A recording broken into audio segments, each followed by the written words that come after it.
طيب هنقراw il-passaġġ li jmiss fil-Epistola lil-Galatin, kapitlu 3 vers 17. Pawlu qed jirreferi għal ġudajisti dawn l-allima foloz li kienu qegħdin jaqilbu l-Evanġelju u jgħidlek dwarhom. Huma żelużi għalikom biex jirbħukom għal magħhom, mhux bi skop tajjeb.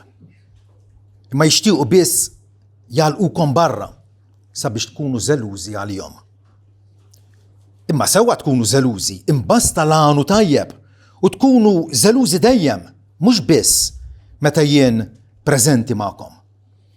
Tfal eżiz tiegħi, li għalikom nerġa' inweġġa fil-ħlas sa ma Kristu jissawwar fikom. Ma nixtieq nkun preżenti magħkom bħalissa u nibdel it-ton tiegħi għax ninsab mħawwad dwarkom. Il-proġett kbir li Alla għandu għal uliedu hija illi Kristu jissawwar fihom. Illi ta' bilħaq aħna ngħaddu l-qudiem tant illi Kristu jibda jidher fina fil-karattru tagħna, fl-imġiba tagħna. Ovvjament mhix faċli, mhix awtomatika din għaliex ninsabu f'dinja ta' tfixkil u bħalissa li qed nistudja fil-ktib ta' Daniel hemm verità li tolqtok bħal bullet bejn għajnejk. ċara ħafna. Illi hemm konflitt bejn id-dlam u d-dawl. Ma narawx aħna, ma narawx. Imma hemm din il-gwerra, dit-taqbida għaddejja bejn Alla u l-forza tad-dlam. Illi ovvjament kif tintwera fostna mhix ovvja, imma hemmhekk qiegħda. U dawn l-għalliema foloz, Pawlu hekk jiddeskrivihom aktar kmieni, illi kienu żelużi u kienu entużjasti biex jgħaddu l-messaġġ tagħhom, biex iħajru l-Galatin illi jippreferu l-messaġġ tagħhom u jwarbu l-Evanġelju apostoliku.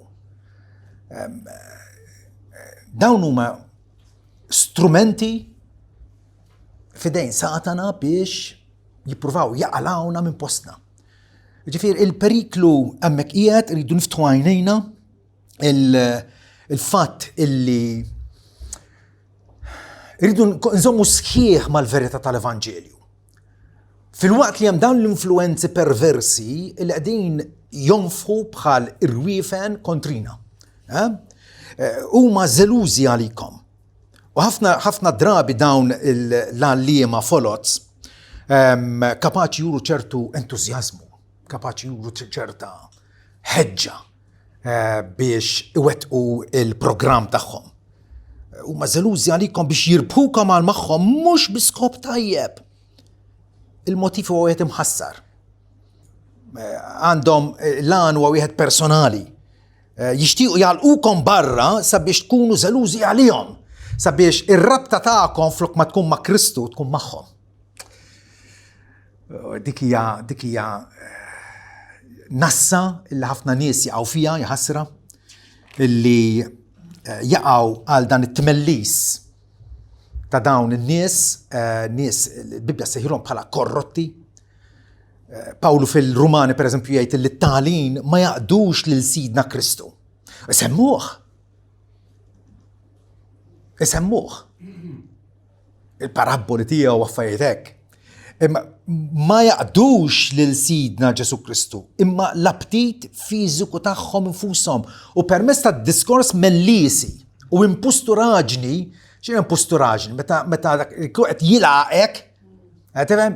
Qed jilaqek biex jieħu minn għandek, biex finalment jisirqek. B'dan id-diskors mellisi u impusturaġni jingannaw bil-qlub ta' persuni illi għajla jissuspettaw, nies li huma bċieċen. Nies li jista' jkunu Kristjani u għadhom baqgħu ma kibrux, dawn faċilment kapaċi jkunu vittmi ta' dawn in-nies. U l-Bibja tkellimna dwar dan il-periklu u bħalma darba qal Giovanni Calvino raj spiritwali tajjeb mhux biss jgħallem il-pożittiv, imma wkoll huwa inkarigat biex ikeċċi lil pub.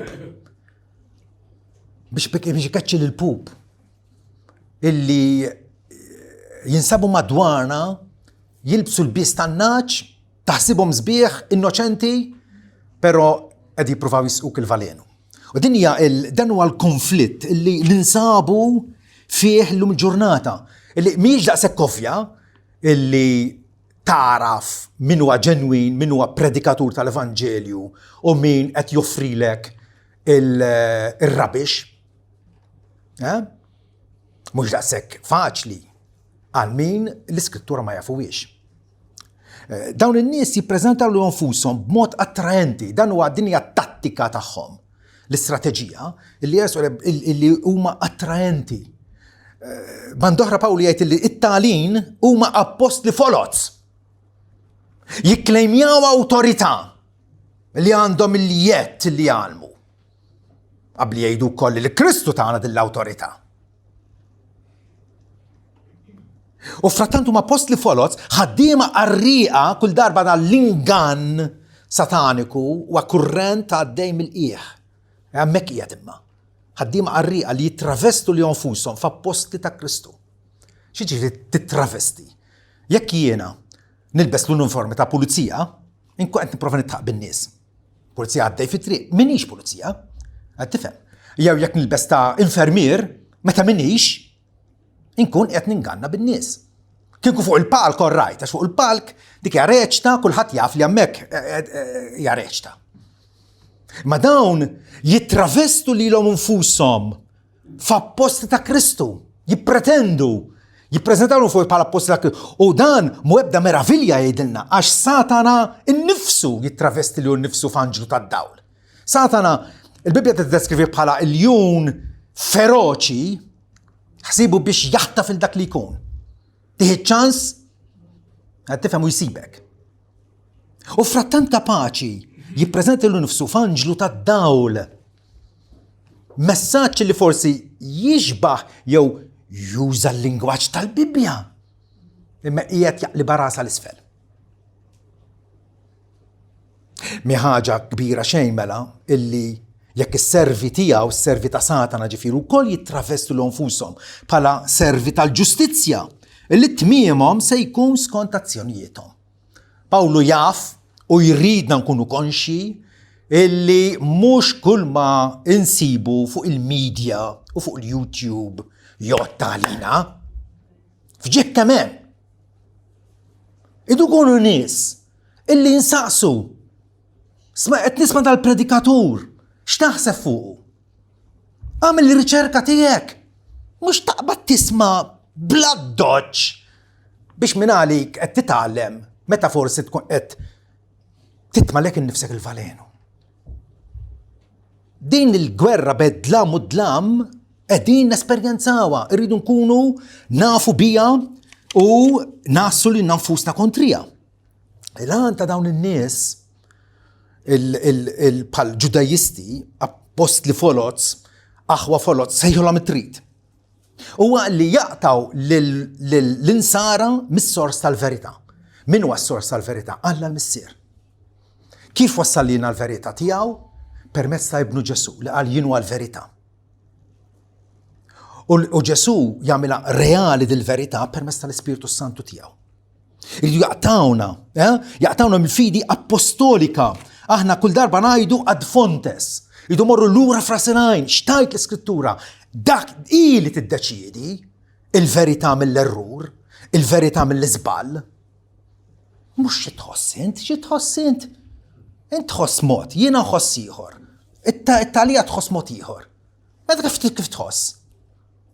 Il-verità ma tinbidilx. Il-verità ma jistax insawwara jien, ma jistax nivvinta jien. Il-verità ta' jien nalla mis-sema. Fejn insibu għal-verità miktuba fil-Bibja imqazza. Għalhekk insewru Bibja imqazza il-għax huwa ktieb speċjali mill-biljuni ta' nies ta' kodba li nkitbu kemm ilha bdiet id-dinja. Il-Bibja hija il-Bibja imqazza. Għax l-awtur tagħha huwa Alla li ma jkdibx. U allura tkun traċedja għalina aħna nsiru dipendenti fuq dan nies jew nkunu sedotti minnhom.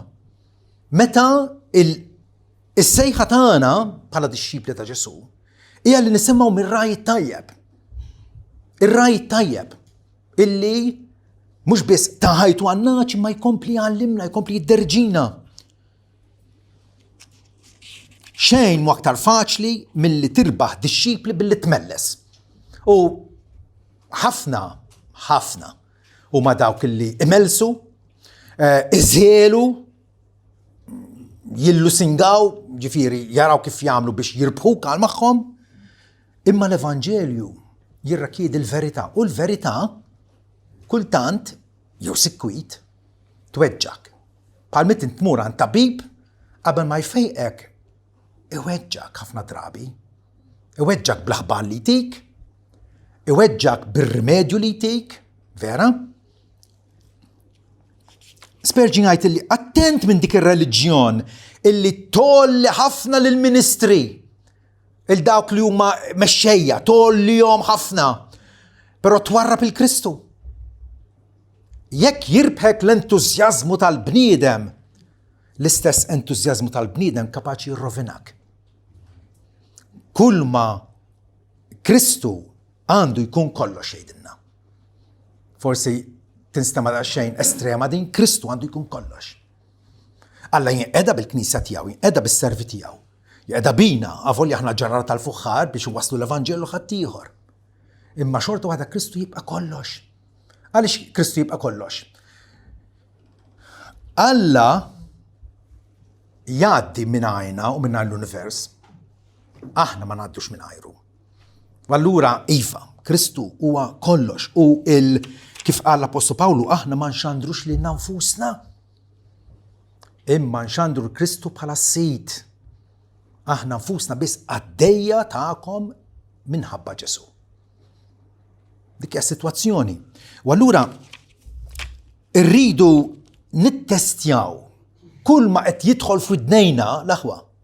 Isimgħuni tajjeb. Kull ma qed jidħol f'idnejna rridu nittestjawh bil-kelma spirata. Bil-kelma mhux iddoqx għal widnejk, toġbokx, smajtix qabel,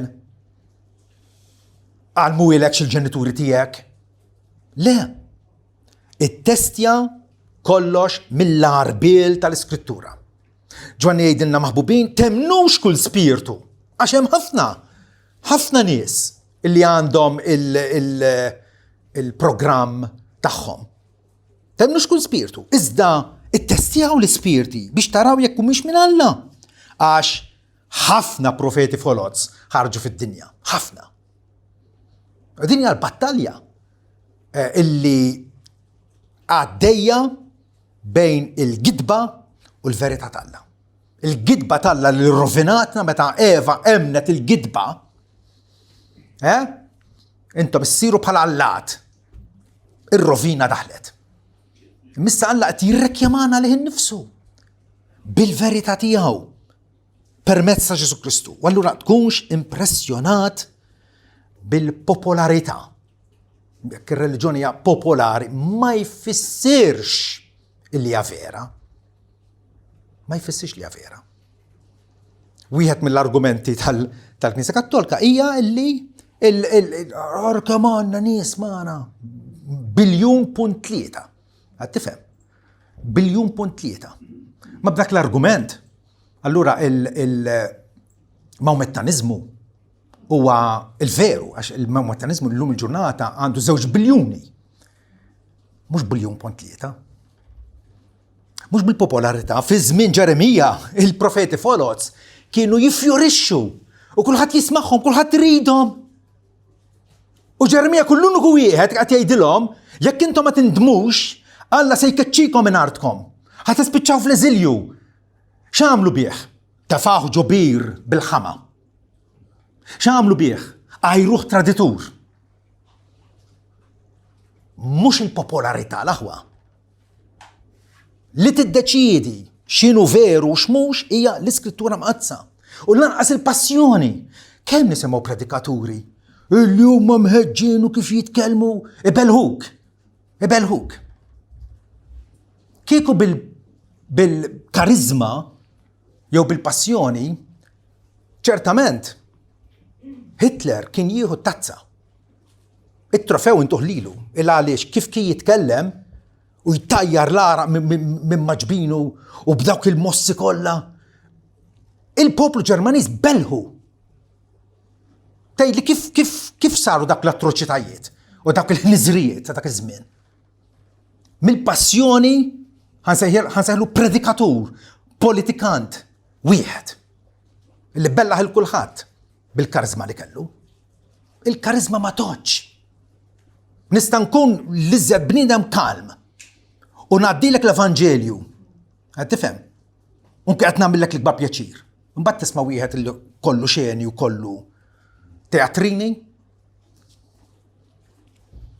Dwar dawn l-għallima l-Apostlu Pawlu u l-Apostlu Pietru wkoll u s-Sina u jgħidilna li dawn jintroduċu inkiss emmi bil-fin. Bil-fin. Ebda profeta fals. Ma jpoġġi tabella qudiem sidru hawnhekk imdendla monqu jien profeta fals. S'issa ma rajtx wieħed jiena. Jintroduċu inkiss errieda. Nerġa' ngħid jibdew b'frażjoloġija u b'lingwaġġ bibliku kultant. Jew spiss ukoll. Spiss. Per eżempju, il-fatt illi huwa ovvju fil-Bibja lil min nitolbu lill-Alla waħdu. Lill-Alla waħdu. L-Alla ġu kustodju u laqqas il-qaddisin fis-sema. Però mbagħad it-talba illi żviluppat xi 1000 sen ilu, illum magħrufa bħala r-Rużarju. Jekk sliem għalik Marija, jekk tajda kollha hija komposta minn frażijiet u biċċiet ta' sentenzi li nsibuhom fil-Bibja. Tgħidli sabiħa mela. Imma l-iżball huwa dan illi qed tikser il-talb irid isir lill-Alla waħdu. Qed taraw il-finezza. Qed jaqdew bil-Bibja biex imorru kontra l-Bibja. Jintroduċu erreżiji inkiss u saħansitra jiġħdu l-malej l-xtrom u jġibu fuqhom irda veloċi. U ħafna tisegwu s-senswalità tagħhom. U minħabba fihom it-triq tal-verità se tkun infamata. Se jkollha isem ħażin. U fir-rejba tagħhom se jisfruttawkom bi kliem fabbrikat. Ħafna drabi waħda mir-raġunijiet ta' dawn il-profeti folots illi ikomplu fil-korsa tagħhom hija għandhom xi ddubbaw. Għandhom xi ddubbaw. Il-għaġa dannaġġ se jġizzuhom. Se jġizzuhom. Fir-rejba tagħhom se jisfruttawkom bi kliem fabbrikat. L-idea tal-indulġenzi illi prattikament jekk inti tixtri, tikkontribwixxi il-flus tiegħek, qed tifhem, tingħatalek il-maħfra, għajdu li jekk hux vera Pietru kien qiegħed jitkellem dwar dawn in-nies fil-rejba tagħhom illi flok ma jalfu lil-merħla jisfruttawha. U f'dan ix-xogħol tagħhom huma żelużi, kapaċi jkunu imħeġġa. U Pawli kompli jgħid imma sewwa tkunu żelużi, sewwa. Iż-żelu li inti tkun imħeġġeġ mhux qisek baqqa, mhux qisek ngħixu. Imma inti entużjasta għal ħajja, hija xi ħaġa tajba. Imma skont għal xiex? Skont għal xiex inti żeluż? Tista' tkun żeluż għal dak li huwa fals. Bħalma kien Hitler. Illi propona illi l-lut trid jeliminhom wiċċ id-dinja. Kien żeluż. U tista' tkun żeluż ukoll għas-sewwa. Sewwa tkunu żelużi, imbasta lan huwa tajjeb. Jekk lan huwa tajjeb, jekk inti żeluż għal glorja t'Alla, tajjeb li tkun żeluż. U tkunu żelużi dejjem mhux biss meta jien preżenti magħkom. Ġifieri l-qalb tkun imħeġġa għal Alla, dik hija xi ħaġa illi l-Bibja tirrikmanda. Mela hemm żelu għami u makak dak huwa kundannabbli. Dak huwa kundannabbli. Imma mill-banda l-oħra hemm żelu u ħeġġa illi il-Bibja tirrikmanda. Romani 12 Pawlu f'erba' kelmiet jgħidilna tkunux indolenti, tkunux maxxa is-sajf li ġej fuqna kif għandu ħabta jaħxixna. Ma jkollokx aptit, vera? Toħroġ minn taħt is-saqaf tad-dar. Tkunux indolenti jew maxxa fl-entużjażmu tagħkom, anzi kunu fervidi fl-ispirtu, il-ruħ tagħna mqanqla mixgħula. Mkebsa għal Alla. Fil-waqt li taqdu l-sit. Dik hija l-ħeġġa vera. Illi tikkoltiva dan l-entużjażmu veru u ġenwin għal ħwejjeġ tajba. Għal ħajja li tonora lil Alla. Ħajja msejsa fuq Ġesu Kristu. Elija huwa eżempju tajjeb ta' wieħed imħeġġeġ għal Alla. Fi żmienu il-Lut sħabu kienu warbuh il-mulej u bdew jadoraw Alla oħra l-Baqal u l-Axerim u l-bqija. U Elija l-anġlu darba għallu, prova jinkoraġġih l-anġlu, għallu jiena kont żelus ħafna għal-mulej Alla tal-eżerċiti. Għaxu li t'Iżrael abbandunaw il-patt tiegħek. Kellimna fuq il-patt vera? Li tabbanduna l-patt. Abbandonaw il-patt tiegħek, kisru l-artali tiegħek u qatlu l-profeti tiegħek bis-sejf. U jien biss bqajt u qed ifittxu l-ħajti biex jeqerduha. Ma dak kien wasal fit-tmiem, la? Ħaseb li hu biss kien fadal. U għalija kont żelus għal Alla. L-aqwa mudell ovvjament huwa Sidna Ġesu nnifsu. Kemm il-darba smajt li meta għamel dak il-frosta mill-ħbula u keċċa barra mit-tempju, illi hemmhekk Ġesu żbalja. Barra minn fuq ngħidu hekk. Hemmhekk Ġesu kien imħeġġeġ għal Alla. Imħeġġeġ għal Alla. Il-ħeġġa tajba ħafna drabi hija mmarkata bħala kundannabbli mid-dinja.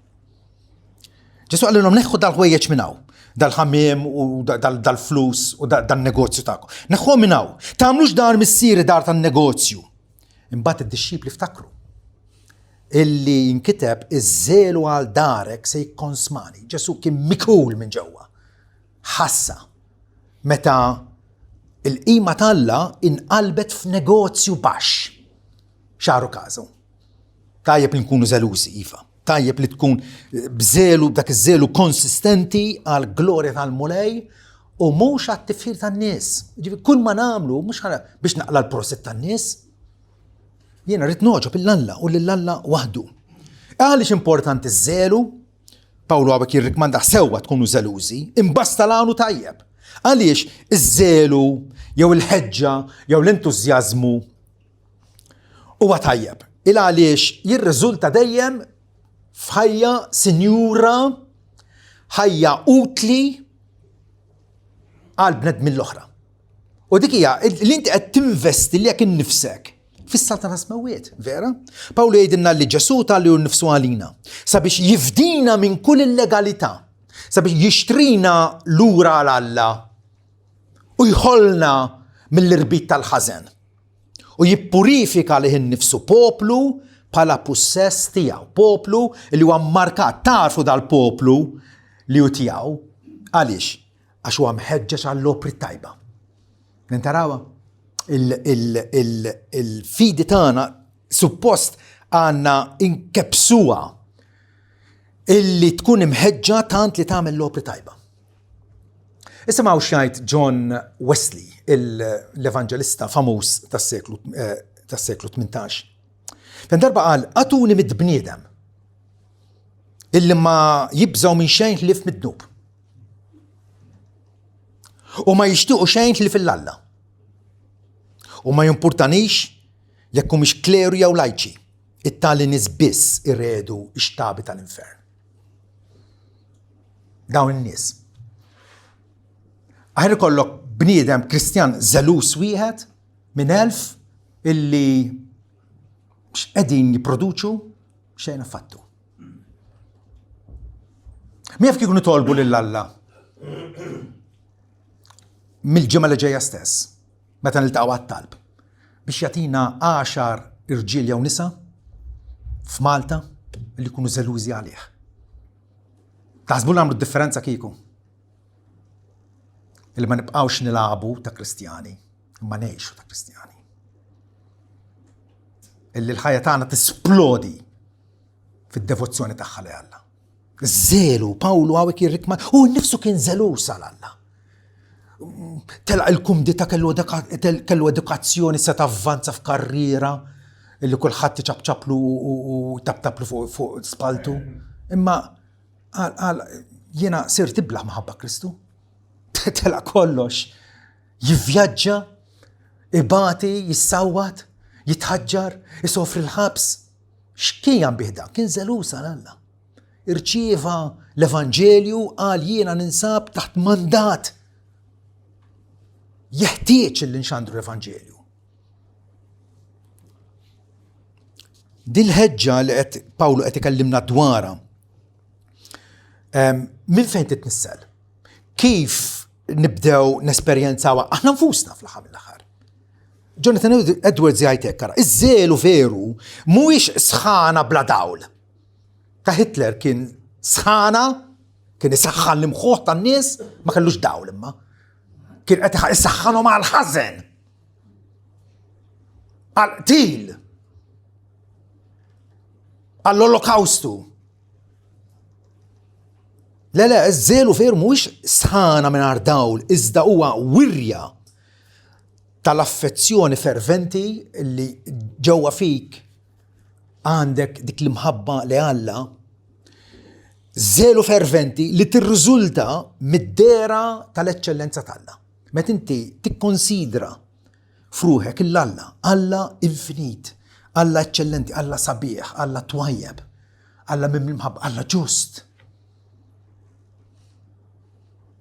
Meta tiġi f'inkontru ma' Alla bħalma ġralu Iżajja meta raħ fit-tempju bis-serafin imdawrin miegħu u li jgħidu qaddis, qaddis, qaddis u l-mulejala tal-eżerċiti. Minn hemmhekk jiġi żelu. Minn hemmhekk jiġi żelu. Iżajja minn dakinhar il-qudiem kellu dik il-kummissjoni illi ikompli xandar il-kelma tal-avolja Alla u ssih minn qabel li riżultati ftit li xejn kont se tara. Ma kompla iservi lill-Alla. Edward jgħidilna li da żelu jirriżulta mid-der tal-eċċellenza tal-Alla u imħabba lejh. U għajdu li intom, l-imħabba tal Alla minn fejn tiġi mhux bħala riżultat tal-imħabba tiegħu lejna. Kristjan li mhux żelus ifisser illi qed jirċievi mingħajr ma jagħti. Qed jirċievi mingħajr ma jagħti. Huwa tajjeb illi nkunu żelużi, imbasta, lan, huwa tajjeb. Bat Pawlu jkompli billi għajt tfal eżiż tiegħi li għalikom nerġa' weġġa fil-ħlas sa ma Kristu jissawar fikom. Wow, l-istess apostlu li beda bir-ratu s-sajjetti tiftakru seħet lil min jippriedka Evanġelu fals. Seħithom. Aktar quddiem se jgħid xi ħaġa dwar għal ħatwerwilkom. Jgħid li nixtieq li dawn il-profeti folots jikkastraw lilhom infushom. Kliem jibes. Xtaq li ma jibqgħux jeżistu fuq l-art. Għal ħsara tremenda li jagħmlu. Ma wek ukoll qegħdin narawh il-naħa jew l-aspett affezzjonat tiegħu. Dan il-firebrand, dan l-apostlu li dejjem kellu l-ambizzjoni li jmur jippriedka l-Evanġelju f'artijiet ġodda. Per eżempju, meta kien għadu Korintu, kien diġà qed jagħmel pjanijiet li jitla Ruma biex imbagħad imur Spanja, wow, ħajaqsam il-Mediterran kollu kważi bl-Evanġelju. Dik hija x-xewqa tiegħu. U frattant għandu qalb tħabba tan-nies. Għandu qalb tenera. Tfal eżiż tiegħi. Beda biex iċanfarhom. Fil-bidu tant kellu dik il-rabja ġusta illi qasbis talab għalihom. Abbat jgħidilhom niskanta kif intom qed titwarbu mill-grazzja tal-Alla. U qegħdin mortu għal evanġelju ieħor, li mhux ieħor. Però hawnhekk qed juża dal-argument l-affezzjoni tagħhom lejh. L-affezzjoni tiegħu lejhom, skużawni, l-affezzjoni tiegħu lejhom tant illi ixabbaħ lil nnifsu ma' mara illi għandha 8 xhur u nofs tqala waslet biex teħles u qed tweġġa'. Il-ministeru tiegħu ma kienx wieħed take it or leave it. Imbasta ndaħħal il-paga. Ma ħasbis kellu paga.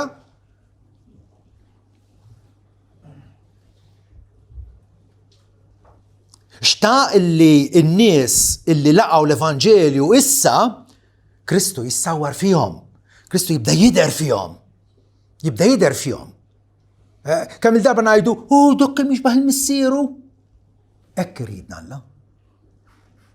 Illi l-fattizzi tagħna fl-imġiba tagħna nkunu nixbu l-Kristu. Fil-ħniena tiegħu, fil-modrija tiegħu lin-nies, fil-maħfra tiegħu. Ħajja mingħajr kompromessi.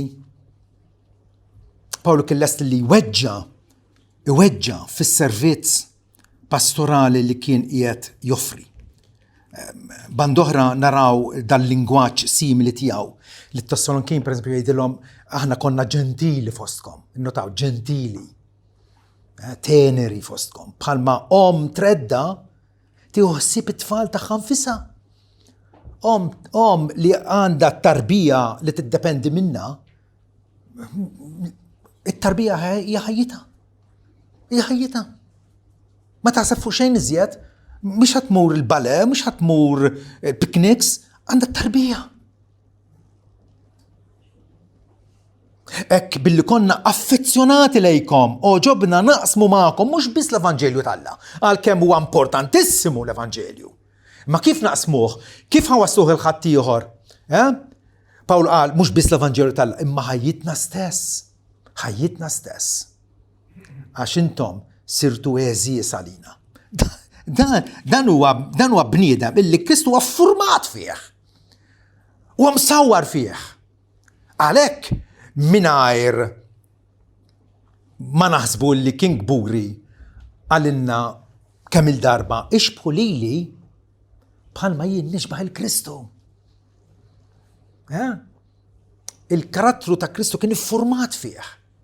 U dak huwa x-xogħol illi sal-Ispiritu Santu qiegħed jaħdem fina. U il-ministeru pastorali l-aħwa mhuwiex professjonaliżmu. ħafna nies irġiel illi jippritkaw l-Evanġelju seta kellhom karriera brillanti illi ħaxnu l-bwiet tagħhom u jibnu l-vilel tagħhom u jgħixu ħajja komda u m'għamluhiex. Jiġini f'moħħi wieħed Martin Lloyd Jones illi kien tabib u kien tabib tajjeb, kien tabib illi seta laħaq fl-ogħla skaluna tal-professjoni tiegħu, qed tifhem. U meta kien għadu żagħżugħ qal jiena daqshekk tabib. Ħankun tabib tar-ruħ, predikatur tal-Evanġelju. Le, il-Ministeru Pastorali hija ħidma motivata mill-imħabba. U dik l-imħabba għall-irwieħ kapaċi tkun tiswa, kapaċi tweġġa, pero idejn personali. Raj ġenwin ma jistinkax biex ikabbar il-folla kongregata madwar u bħalli kieku kamandi nies. Skużi, l-ewwel dawk in-nies mhumiex tiegħek. Dawk huma ta' Kristu. Imma ikun żball jekk aħna naħsbu li il-predikatur tal-affari tiegħu irid ħaġa waħda mill-kongregazzjoni tiegħu. Illi Kristu jkun imsawwar fihom. Fir-relazzjoni ta' bejniethom, fuq il-post tax-xogħol, ikunu xhieda tajba ta' Kristu, nies jaraw il-Kristu fihom. Pawlu isemmi dan l-objettiv dal-għan tiegħu anke fil-Kolossin fejn jgħidilhom aħna nniedu lil Kristu. Aħna nxandru lil Kristu. Lil Korinti qalilhom aħna nxandru lil Kristu msallab. L-aġenda ta' kull Kristjan, ta' kull disċiplu denju hija illi jippromuovi lil Kristu. Ġwan il-Battista li Ġesu qal ħadd ma ħareġ ikbar minn ġuf ta' mara, ħadd ma ħareġ li huwa ikbar minn Ġwan il-Battista. U frattan Ġwan il-Battista x'qal? Jeħtieġ li nonqos, imma Kristu jeħtieġ li jikber. Entaraw? Aħna jdu nonqsu, Kristu jikber. Lilu aħna nniedu billi nwidbu l-kull bniedem u nalmu lil kull bniedem b'kull erf. Ġifi, Pawlu għandu ministeru personali, int mhux numru, persuni eżis għal Alla. Sabiex nippreżentaw lil kull bniedem komplut fi Kristu. Komplut. Mhux Kristjan li bil-kemm taraf u ix Kristjan jew le. Għax għad fadallu l-invidja, għad fadallu n-nuqqas ta' maħfra, iħobb bil-kondizzjonijiet, imbasta tħobbni lura. Komplut fi Kristu, din hija l-idea. Dan huwa lan tal-għalina. Irridna nkunu kompluti, maturi fi Kristu. Bħal raġel fl-aħjar ta' żmienu Pawlu jgħid fil-Efesin 4. Il-Knisja tikber bħal raġel fl-aħjar ta' żmienu, mhux tifel ta' 5 snin, mhux raġel ta' 100 sena, raġel fl-aħjar ta' żmienu, raġel matur. Għal dalan Pawlu jgħid aħna jiena nitqabad billi nitqabad skont il-qawwa tiegħu li taħdem fija bis-seta. Pawlu investa ruħu fl-appostolat għaliex biex mhux biss jirbaħ il-konvertiti imma jissawru f'dixxipli vera ta' Ġesu Kristu. F'pajjiżna wkoll qiegħda sseħħ din il-gwerra, dit-taqbida bel-forzi tad-dlam u l-forzi tad-dawl. Ukoll. U allura l-aħwa jiena l-appell tiegħi huwa itolbu għal mexxejja tal-knejjes tagħna. Itolbu għalihom. M'għandhomx bżonn kritika bla sens u baswija minn għandkom. Please. Itolbu għalihom. Ħalli lil-nies Alla jgħalmuhom u jagħtuhom ikel bnin. Ikel li jsaħħaħ lir-ruħ. Biex l-aġenda tagħhom tkun illi Kristu jissawwar fikom. Itolbu għar-raja spiritwali f'pajjiżna l-aħwa. U fuq kollox apprezzaw il-ħidma spiritwali qegħdin jagħmlu skont id-don illi Alla tom. Mhux kollha kemm aħna George Whitfield. Mhux kollha kemm aħna kapaċi nippritkaw bħala Apostolu Pawlu le. Ma skont id-don li Alla jagħtina. Pawlu jikkonkludi billi jgħid, imma nixtieq inkun preżenti magħkom, qiegħed jesprimi l-affezzjoni tagħhom kemm lest li iweġġa għalihom. Ma nixtieq inkun preżenti magħkom bħalissa. U nibdel it-ton tiegħu, it-ton tiegħi, għax nisab imħawwad dwarkom. X'ton qiegħed juri fil-litra u hija ton ta' rabja vera. Ton ta' kemm intom stupidi. Żelqitlu darba, Galatin stupidi għalilhom. Min saħħarkom biex ma tobdux il-verità? Lilkom l-qudiem għajnejkom Kristu ġie ppreżentat imsallab. Xi ħadd saħħarhom, il-Ġudajisti saħħruhom bħalma kien jagħmel Hitler. In-nies saħħarhom. X'waħda din, vera? U għalhekk nixtieq nkun preżenti għax meta tkun preżenti wiċċ imbuċ differenti vera. Tiftak meta fi żmien il-Covid konna nagħmlu bil-mara li u da jibda jeħel u qed tara le wiċċ imbuċ. Alla jridna ngħixu wiċċ imbuċ flimkien. Ġwanni lil-Gajju u koll l-sinjura il-maħbuba jgħidilhom qed nikbilkom però nixtieq illi ma nużax il-linka u l-karta imma meta niġi nitkellmu wiċċ imbuċ. Dik l-isbaħ, għax aħna bnedmin. U Alla ħallaqna biex nkunu flimkien. Mhux kulħadd fit-torri tal-lavorju tiegħu, kulħadd għalih. kulħadd tittek fuq il-mobile u bnedmin ta' madwaru ma jeżistux.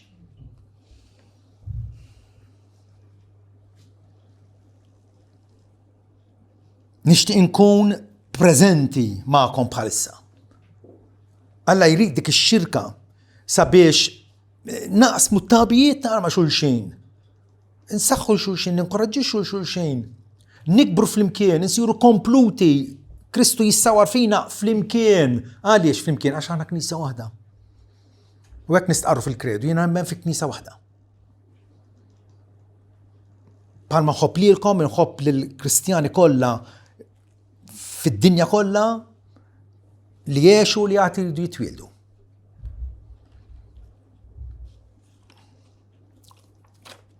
Pawlu kif tintaw qalbu jatqila bid-dubju tal-istat spiritwali ta' xi nies f'dal-knejjes ħajdu hekk. Ftakru dil-ittra intbatet oriġinarjament lil grupp ta' knejjes. Listra, Derbi, Ikonju, Antjokja, diversi knejjes fit-Turkija t'isfel. Okay? Fuq Ċipru biex niftehmu. U jaf li xuħut minnhom diġà warbuh l-Evanġelju u marru jfittxu fit-tank taż-żibel, forsi xi biċċa loqma ħobs jiklu minn hemm. Meta Alla firxilhom mejda ta' tjieba.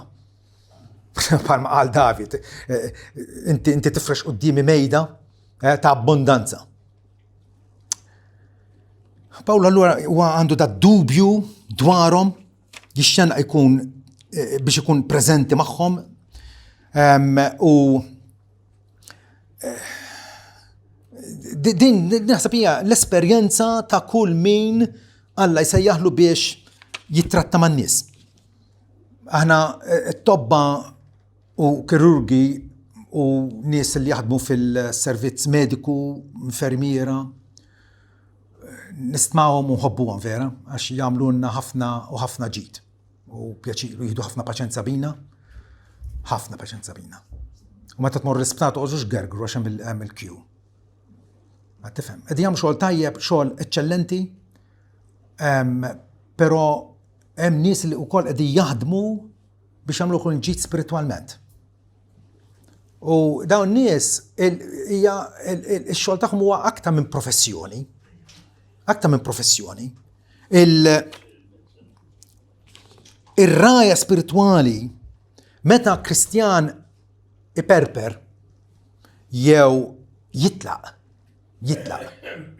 Għad tifhem, qalbna tuġana. Inħossuha possibilment aktar minn kulħadd ieħor. Għaliex ix-xewqa tagħna hija li naraw il-benesseri, il-ġid spiritwali mhux ta' xut ta' kollha kemm intom. Jekk intom għażiltu li tiġu taħda s-saqaf f'dil kongregazzjoni jimpurtana minnkom u jimpurtana minnkom ġenwinament. John Newton, issa smajtu bih, dak li kien ibih l-iskjavi imma mbagħad ikkonverta u sar pastor Kristjan. John Newton jgħid il-ministri tal-Evanġelju jew għaddejja tal-Evanġelju jissorveljaw l-erwieħ bħala qassiesa li għad ridu jagħtu rendikont l-Alla. U meta jaraw dawk l-erwieħ fil-periklu jew għaż-żard, qalbhom hija minfuda bil-biżgħat anzjużi. Rridu nitalmu l-aħwa illi nirreaġixxu sewwa għat-twissijiet illi inti tisimhom minn għandna, għat-tagħlim, għall-eżortazzjonijiet. Il-bieraħ il-fatt illi konna eżortati li jekk għandna missier omnipotenti fis-sema illi jafna bisimna. Għalfejn din l-ansjeta kollha. Dawn l-eżortazzjonijiet illi kull darba irresqulkom din hija l-verità tal-kelma tagħna. Qegħdin tapplikaw għali konfuskom, qegħdin tissottomettu għalija. Għalhekk il-Bibja tgħid fl-Ebrej 13 obdu l-mexxejja tagħkom u sottomettu għalihom għax huma jinviġilaw fuq irwieħkom huma supervisors fuq l-erwieħ tagħkom. fuq il-ġisem tagħkom intom tieħu ħsieb tagħkom fuskom, ovvjament, jekk għandkom bżonn tmorru għat-tabib, morru għat-tabib. Vera? L-interess tagħna huwa illi taslu l-ġenna. Taslu l-ġenna. Taslu l-ġenna minkejja dan il-konflitt b'dlam u dlaw li finalment tkunu trofej tal-grazzja tal-Alla. Obdu l-mexxejja tagħkom, is-sottomettu għalihom bħal dawk li għad iridu jagħtu kont sabiex jagħmlu da bil-ferħ u mhux joqorbu għax inkella dan ikun żvantaġġjuż għalikom. Meta lili il-Joey u l-Joseph tatuna pjaċir bil-respons tagħkom, bil-attendenza tagħkom, bil-fatt li turu entużjażmu, tridu titalmu l-iskrittura, qed titalmu titolbu, qed titalmu taqsmu l-fidi tagħkom ma' ħadd ieħor. Qegħdin Kristu qed jissawwar fikom fil-ġmiel kollu tiegħu, qed tifhem. Dak huwa li jnissel il-ferħ fina. Ġwanni jgħid m'għandix ferħ ikbar minn dan illi nara lil uliedek mexxin fil-verità. Qed tifhem. Kulħadd għandu is-sejħa tiegħu u l-ambizzjoni tiegħu. Dawk in-nies li Alla verament ipoġġihom fil-ministeru, il-ferħ tagħhom huwa li jaraw nies mhux biex jikkonvertu, imma jikbru tant li Kristu jissawar fihom. Thomas Boston, pastor fl-antik Ingliż, jgħid l-iskop kbir tal-ministeru huwa li Kristu jkun imsawwar fi qlub il-bnedmin. Qabel ma jseħħ dan, il-predikaturi tal-Evanġelu ma jistgħux jistrieħu. Ma jistgħux jistrieħu. Tinnotaw li l-predikaturi tal-Evanġelu ma jirtirawx? Ma jirtirawx. Għamil jekk inti mbagħad saħtek ma ttikx iżjed u m'intix kapaċi titkellem iktar. Tifhem. Imma l-pjaċir huwa l-eżistenza kollha tagħna illi dak li aħna skoprejna l-Kristu ngħadduh il-ħadd ieħor. Pawlu qal li Alla kien jafni sa minn ġufommi biex jurini lill-Kristu ħalli nippridkah lill-ġentili. Ħalli nwasslu l-aħbar it-tajba wassalant il-ġentili. Ħan ikkonkludi b'kwotazzjoni oħra minn Charles Spurgeon. Fejn jgħid li kieku kemm nixtieq nara l-Kristu fikom. Kongregazzjoni kbira ta' eluf ta' nies. U darba għale kemm nixtieq nara l-Kristu fikom. Dan huwa l-premju tal-predikatur, il-feliċità tiegħu, il-kuruna u l-għena tiegħu. Meta nilmaħ il-Kristu format fikom, inkom bdejt il-ġenna minn issa.